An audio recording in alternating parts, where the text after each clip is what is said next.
క్రీడలను ఒక academic యాక్టివిటీగా తీసుకురావాలన్నదే AP ప్రభుత్వ లక్ష్యమని విశాఖ పశ్చిమ ఎమ్మెల్యే గణబాబు తెలిపారు. ఉమ్మడి ఆంధ్రప్రదేశ్ స్పోర్ట్స్ హాస్టల్లో మొదటి బ్యాచ్లో శిక్షణ పొందిన ఆంధ్ర తెలంగాణల ప్రాంతాల ఆటగాళ్లు 35 ఏళ్ల తర్వాత విశాఖలో సమావేశమయ్యారు. ఈ కార్యక్రమానికి ముఖ్య అతిథిగా హాజరైన ఎమ్మెల్యే గణబాబు వారిని సన్మానించారు. వివిధ క్రీడాంశాల్లో తమదైన ప్రతిభ చాటుకున్న మాజీ ఆటగాళ్లు, కోచ్లతో ఆయన కాసేపు ఆనందంగా గడిపారు.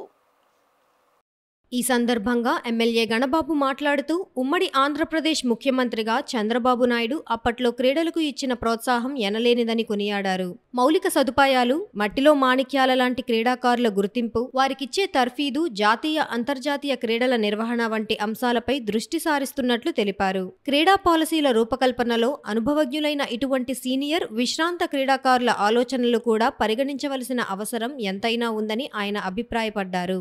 స్పోర్ట్స్ హాస్టల్స్ అనేటువంటివి కంబైన్డ్ స్టేట్లో మన ఆంధ్రప్రదేశ్లో ప్రారంభమైన నాటి నుంచి హాస్టల్స్లో వివిధ క్రీడాంశాల్లో ట్రైన్ అయ్యి వివిధ హోదాల్లో సెటిల్ అయ్యి జాతీయ అంతర్జాతీయ పోటీల్లో పార్టిసిపేట్ చేసి తర్వాత కాలంలో మరలా ఒక ఆర్గనైజేషన్గా ఏర్పడి 1-2 సమావేశాలు అంటే రీయూనియన్ అయ్యి 1-2 సమావేశాలు హైదరాబాద్లో పరిమితమై ఈరోజు విశాఖపట్నంలో ఆ సమావేశం కావటం, అందులో నేను హాస్టలేట్ని కాకపోయినా నేషనల్ క్యాంప్స్కి విశాఖపట్నం నుంచి ఆంధ్రప్రదేశ్ వాలీబాల్ జట్టు శిక్షణా శిబిరం లాల్ బహదూర్ స్టేడియంలో జరిగితే ప్రతి సంవత్సరం కూడా 2-3 మంత్స్ హాస్టల్లో ఉన్న అనుభవం ఆ హాస్టలేట్స్తో ఉండేవాడు. సో డిఫరెంట్ గేమ్స్కి సంబంధించినటువంటి వాళ్ళందరితో కూడా గడిపిన రోజులు. సో మళ్ళీ వాళ్ళందరూ కలిపి విశాఖపట్నంలో ఇంతమంది హాజరవుతారని నేనైతే అనుకోలేదు, కానీ చాలా చక్కటి మీటింగ్, చక్కటి గ్యాదరింగ్ అని అనాలి. ఎందుకంటే వీళ్ళ అనుభవం ఈరోజు అనేక సలహాలు వచ్చినాయి. హాస్టల్స్ నుంచి ప్లేయర్స్గా తయారయ్యి రాణించి వివిధ హోదాల్లో వివిధ డిపార్ట్మెంట్స్లో చాలా అనేక పొజిషన్స్లో ఉండి జీవితంలో స్పోర్ట్స్కి ఏదో చేయాలనేటువంటి తలంపు ఉన్నవారు అందరూ కూడా ఒక దగ్గర గ్యాదర్ అయ్యారు. డెఫినెట్గా ఇది ఒక స్పోర్ట్స్ పాలసీ డిసైడ్ చేసేటప్పుడు కూడా ఇలాంటి అనుభవజ్ఞులతో తీసుకుంటే బాగుంటుందని అనిపించింది. ఎందుకంటే ఒక హాస్టల్లో ఉండేటువంటి వారికి ఏ రకంగా తర్ఫింపుందనేటువంటి అనుభవం ఇప్పుడు మారిన పరిస్థితులు బట్టి ఇప్పుడు మనం ఒక అకాడమీసో లేకపోతే సెంటర్ ఆఫ్ ఎక్సలెన్సీసో స్పోర్ట్స్ అథారిటీ ఆఫ్ ఇండియాకి సంబంధించి కానీ స్పోర్ట్స్ అథారిటీ ఆఫ్ ఆంధ్రప్రదేశ్ కానీ మనం ఆలోచన చేసేటప్పుడు ఇలాంటి సమావేశం డెఫినెట్గా ఇన్పుట్ వస్తుందనేటువంటి ఉద్దేశం నెరవేరింది. డెఫినెట్గా ఒక ఇంటర్నేషనల్ ఈవెంట్స్ చేయడం ద్వారానో లేకపోతే ఒక మెడల్ రప్పించుకోవడం ద్వారానో మన కంట్రీకి కానీ లేకపోతే మన స్టేట్కి కానీ ఐడెంటిటీ అనేటువంటిది వస్తూ ఉంటుంది. సో ఈ రెండూ రావాలంటే ముందు మనకి ప్రాపర్గా టాలెంట్ సెర్చ్ జరగాలి, వాళ్ళకి ట్రైనింగ్స్ ఇవ్వడానికి కావాల్సినటువంటి ఇన్ఫ్రాస్ట్రక్చర్ ఉండాలి, కోచెస్ ఉండాలి. సో ఇవన్నీ అయినాక వాళ్ళకి ఎగ్జిబిట్ చేయడానికి టోర్నమెంట్స్ జరగాలి.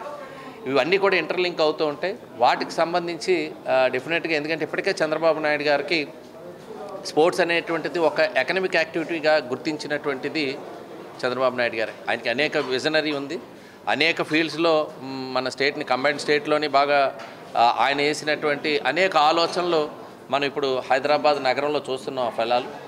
ఈరోజు ఆయన ఉద్దేశం కూడా స్పోర్ట్స్ కూడా ఒక ప్లాట్ఫామ్, అది గతంలో అందరూ నెగ్లెక్ట్ చేసినా ఇది ఒక ఎకనమిక్ యాక్టివిటీ గుర్తించి మన కెపాసిటీని, మన సామర్థ్యాన్ని కూడా ప్రపంచానికి చాటి చెప్పాలని చెప్పి ఒక మెగా ఈవెంట్స్ చేయడం ద్వారా కూడా అది నేషనల్ గేమ్స్ ఒకసారి చేశారు, ఏషియన్ గేమ్స్ కానీ లేకపోతే వరల్డ్ మిలిటరీ గేమ్స్ కానీ చేయడం ద్వారా ఇన్ఫ్రాస్ట్రక్చర్ వచ్చింది, ఎక్స్పోజర్ వచ్చింది.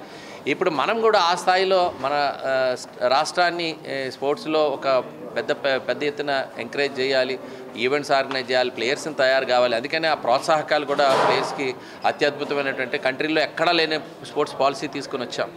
సో డెఫినెట్గా ఇవన్నీ కూడా ఉపయోగపడతాయి. ఈరోజు మా హాస్టలేట్స్ అందరూ అనుకునేది మరలా హాస్టల్స్ అనేటువంటిది ఈ రాష్ట్రంలో అంటే అది ఏ రకంగా అంటే అకాడమీస్ ద్వారానా లేదా ఇతరత్ర క్యాంప్స్ ద్వారా ఆ శిక్షణ అనేటువంటిది జరగడం వల్ల ఇన్ని హోదాల్లో మేము అందరం ఉండగలిగాం. కాబట్టి ఆ రకమైనటువంటి కల్చర్ మరలా మన రాష్ట్రంలో రావాలి, తెలుగు రాష్ట్రాల్లో అనేటువంటి సంకల్పం తెలుగు రాష్ట్రాల్లో సంబంధించినటువంటి అందరూ వచ్చారు. సో డెఫినెట్గా ఇది ఒక అందరూ కలవటం అనేటువంటిదే కాకుండా ఈవెన్ అథ్లెటిక్స్ కానీ, బాక్సింగ్ కానీ, వాలీబాల్ కానీ, ఇతరత్ర గేమ్స్ అన్నీ, బాస్కెట్బాల్ ఇట్లాంటి అందరూ కూడా ఇంపార్టెంట్ ఎమినెంట్ పర్సనాలిటీస్ అన్నీ వచ్చాయి. వేరే డిపార్ట్మెంట్స్లో ఉన్న వాళ్ళు అందరూ కూడా వచ్చారు. వాళ్ళ డెఫినెట్గా వాళ్ళ సూచనలు, సలహాలు ఇలాంటి సమావేశాలు డెఫినెట్గా రాబోయే కాలంలో స్పోర్ట్స్ డెవలప్మెంట్కి ఉపయోగపడతాయని చెప్పి నమ్ముతూ థ్యాంక్ యూ.